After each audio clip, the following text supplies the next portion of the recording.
2022년 10월 26일 오후, 대만 타이중시 선강구의 공장 주인은 3년 전 공장을 임대한 임대인이 최근에 연락도 안 되고 임대료를 지불하지 않아 마침 계약 기간도 끝나고 해서 문 닫힌 공장을 청소한 후 부동산에 임대를 내놓기 위해 방문했습니다. 공장 문을 열고 들어간 주인은 임대한 사람이 한동안 공장을 사용했음에도 상당히 깨끗해 나갈 때 정리를 잘 하고 나갔나 보다 하고 생각했습니다. 그런데 쓰레기를 치우던 중 이상한 냄새를 맡게 되었습니다. 이거 무슨 냄새야? 전에 있던 사람이 뭘 버리고 갔나? 그런데 냄새는 나는데 주위를 아무리 둘러봐도 썩을 만한 것이 보이지 않자 도대체 이거 어디에서 나는 냄새야?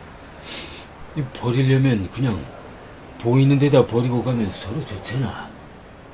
꼭 이렇게 사람 힘들게 해야겠냐고. 그때 공장 내부를 두리번거리던 주인의 눈에 들어오는 물건이 있었는데 저건 뭐야? 여기에 왜 저런 물건이 남아있지? 그가 빨간색 플라스틱 통으로 다가가자 고약한 냄새는 더욱 강해졌습니다.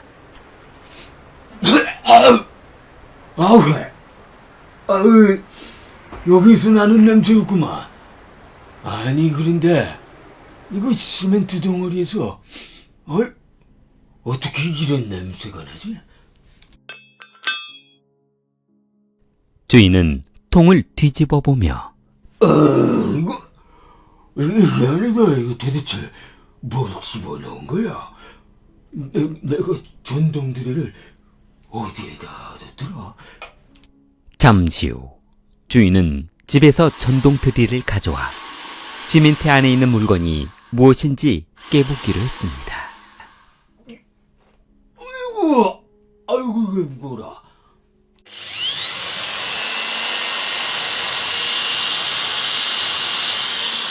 시멘트 덩어리가 깨지자 이게 뭐야? 주인은 난생 처음 보는 물건을 보며 그 안에 들어있는 물건이 마치 사람 같다는 생각이 들었습니다. 사람 아니야?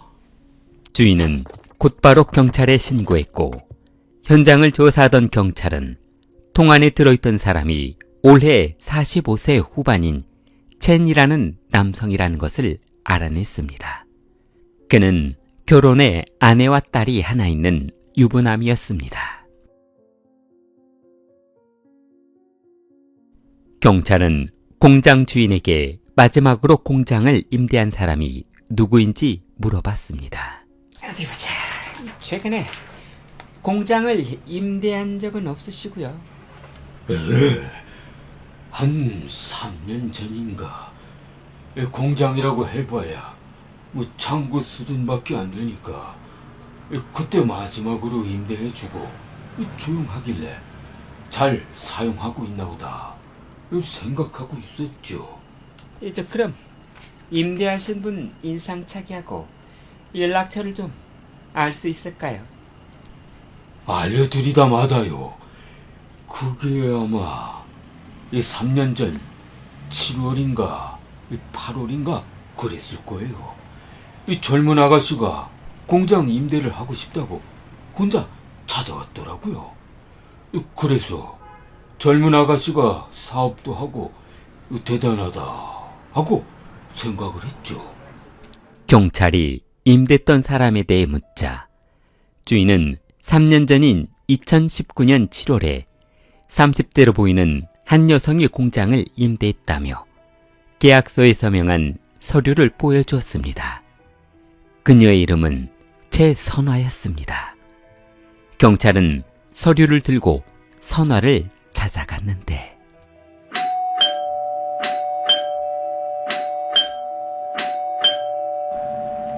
최선화 씨? 네, 제가 최선화인데요. 무슨 일이신지. 얼마 전에 폐 공장에서 시신이 한 구 발견됐습니다. 그런데요? 선아 씨가 최근까지 그 공장을 임대하셨더라고요. 그게 저하고 무슨 상관이죠? 저는 잘 모르겠는데요. 선화가 문을 닫으려 하자 그 첼시 핸드폰에 찍힌 그 마지막으로 통화한 사람이 그 선아 씨던데. 그리고 지인들 말로는 선아 씨하고 첸 씨하고 금전 관계가 있었다고 하던데요. 그날 무슨 일이 있었던 겁니까? 같이 서로 가시죠.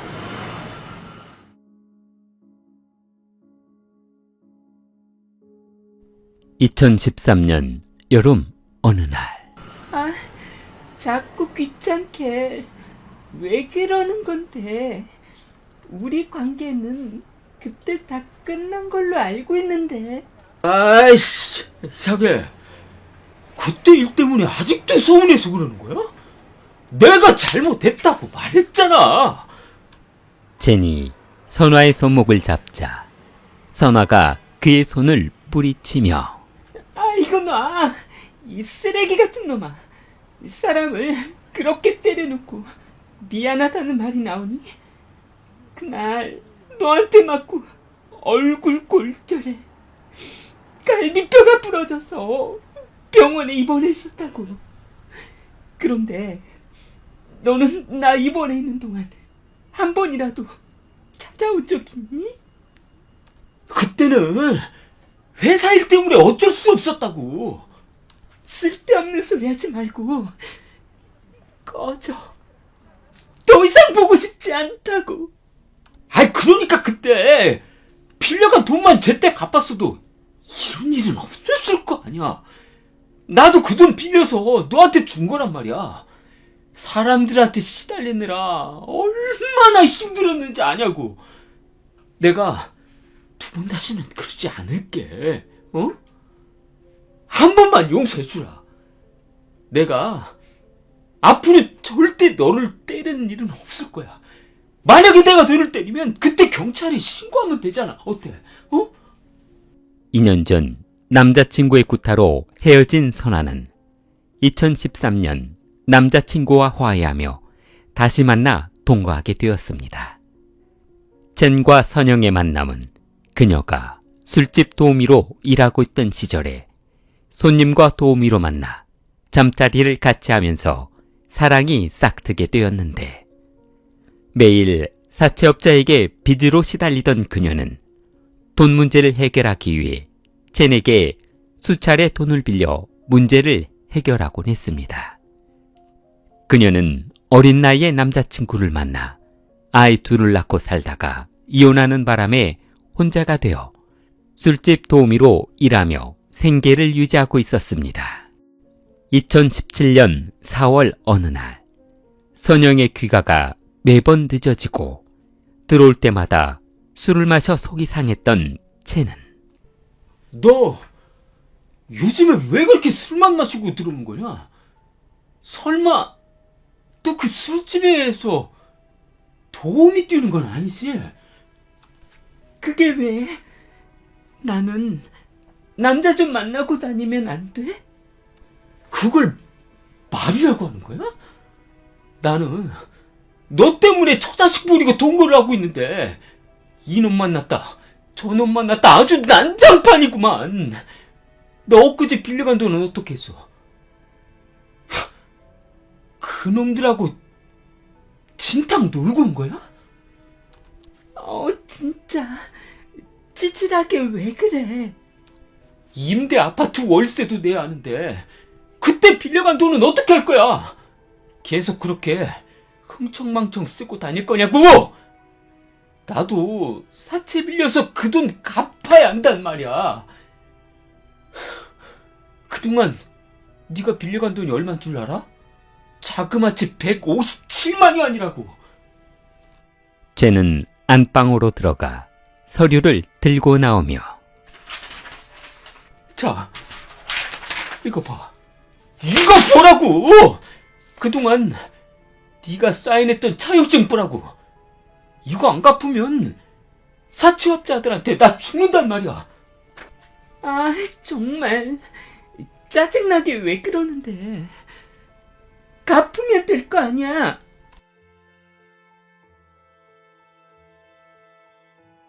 (2019년 3월 4일) 오후, 쟤는 선호와 함께 저녁 식사를 마친 후 인근 술집에서 간단하게 술을 한잔하고 차에 올라탔는데, 자기야, 정신 좀 차려봐.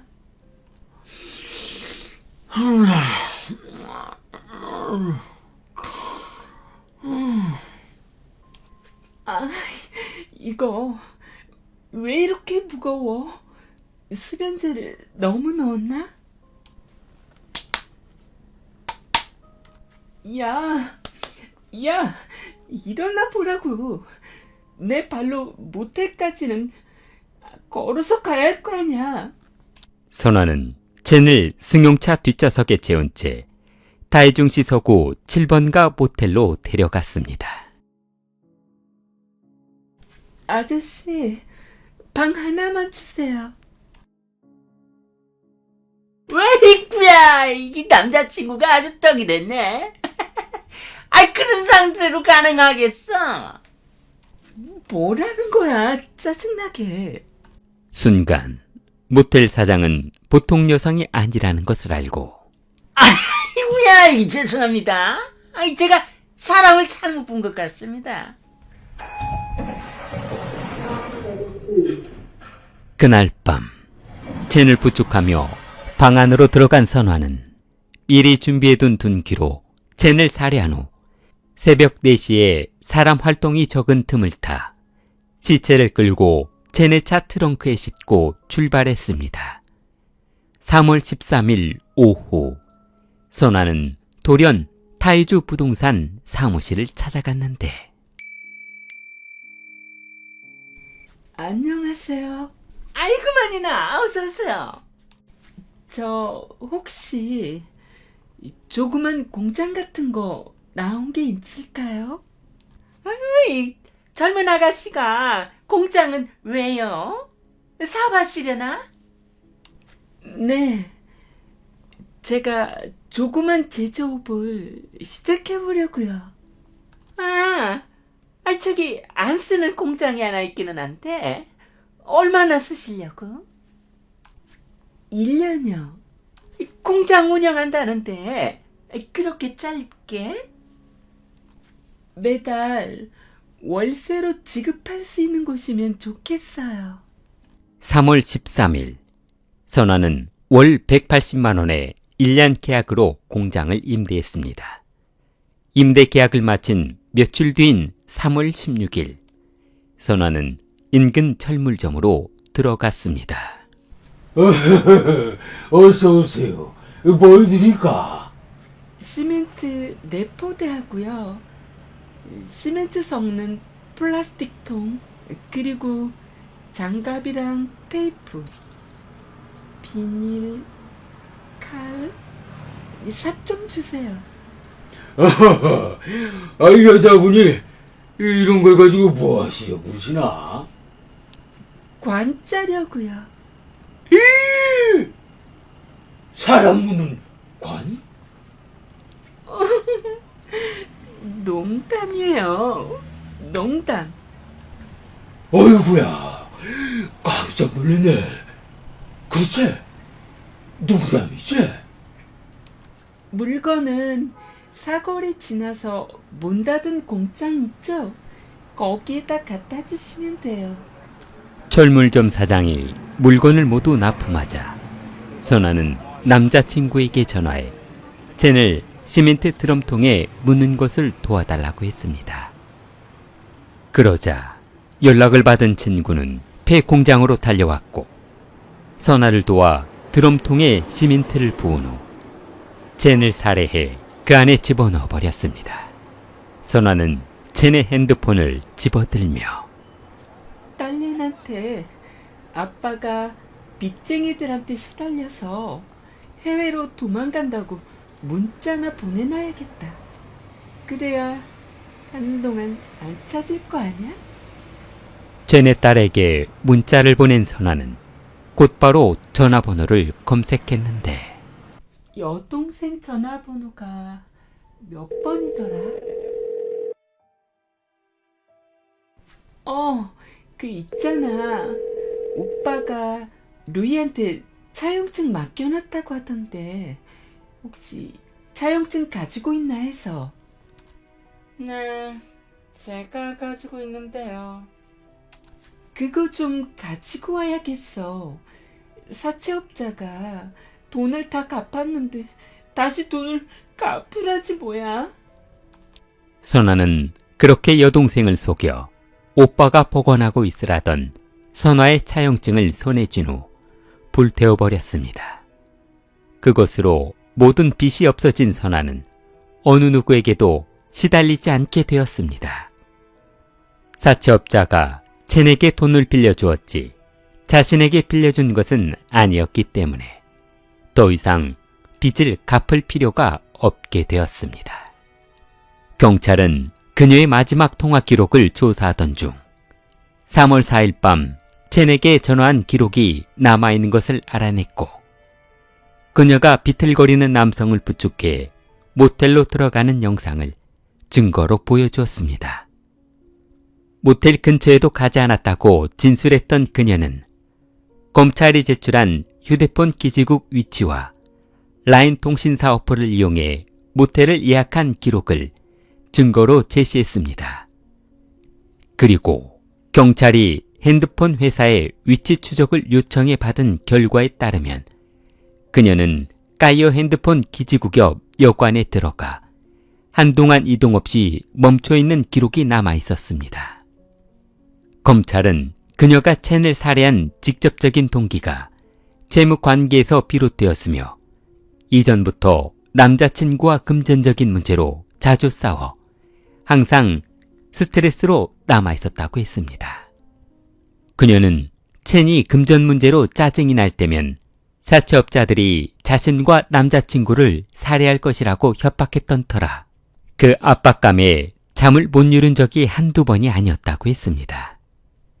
그녀는 남자친구가 가지고 있는 차용증이 언제 법적인 효력을 발휘해 자신의 목을 조여올지 몰라 항상 불안에 떨어야 했다고 했습니다.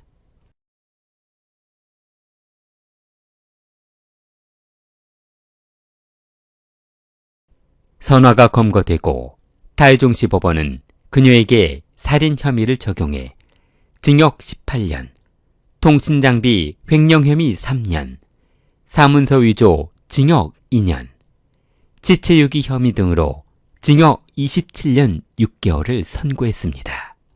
그러나 그녀는 자신이 시멘트를 사고 공구를 산 것은 맞지만 살해한 것은 아니라며 무죄를 호소했습니다. 곧바로 항소한 그녀는 2심에서 경찰이 제시한 대화 기록과 목격자의 진술, 그리고 시체를 숨기기 위해 폐공장을 임대한 정황, 첸이 살아서 해외로 도주한 것처럼 가족을 속인 죄가 괘씸하다며 항소를 기각하고 원심을 유지했습니다. 킬리를 후원해 주시는 멤버십 여러분에게 감사의 말씀드립니다. 길리를 사랑하는 마음을 좋아요와 구독으로 표현해 보세요. 길리였습니다.